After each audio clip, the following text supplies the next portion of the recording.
The Kenya Human Rights Commission, Transparency International, Katiba Institute, and the Africa Center for Open Governance have sued the Office of the Director of Public Prosecutions and Prosecutors, Geoffrey Obiri and Oliver Mureithi, for mishandling the 63 billion shilling Arror and Kimwarer dams case, citing prosecutorial misconduct. Now, the rights organizations want the immunity of the Prosecutorial Council lifted by the court in order to hold the office of the DPP personally liable. Obiri and Mureithi have dismissed the lawsuit as speculative, misplaced, and a waste of the court's time through advocate Dunstan Omari. Seth Olale with the details.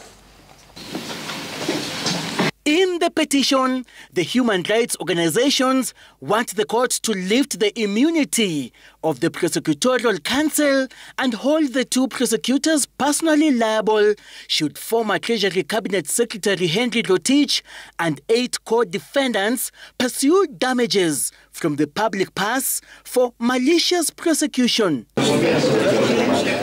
The petitioners argue that by failing to call witnesses in the 63 billion Arror and Kimwarer dams case because of firm instructions not to proceed with the case, the respondents violated Article 157.10, which forbids the DPP from being under the control or direction of any person or authority in the exercise of prosecutorial powers or functions. The petitioners also argue that, further, the respondents' conduct violates Article 73.1 because the reckless dereliction of duty is inconsistent with the purposes and objects of the Constitution, demonstrates disrespect for the people, bring dishonor to the nation and indignation to the office, and weakens public confidence in the integrity of the office of the DPP.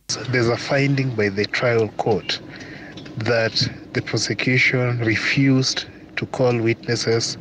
The prosecution attempted many times to have the magistrate disqualify themselves with the hope that they could disrupt the proceedings.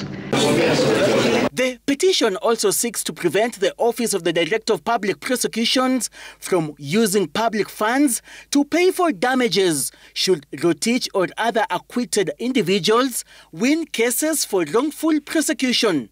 They say that burdening the public with the loss of a prosecution worth 63 billion shillings and payment of damages for malicious prosecution because of prosecution council's reckless dereliction of duty violates Article 10 and 201 of the Constitution.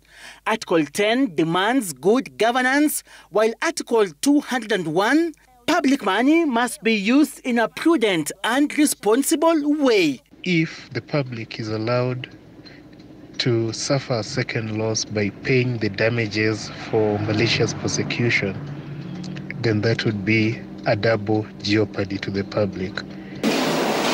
Additionally, the petitioners want the court to impose fines on Obiri and Mureithi to discourage future neglect of prosecutorial duty and protecting the public from unnecessary costs resulting from prosecutorial misconduct.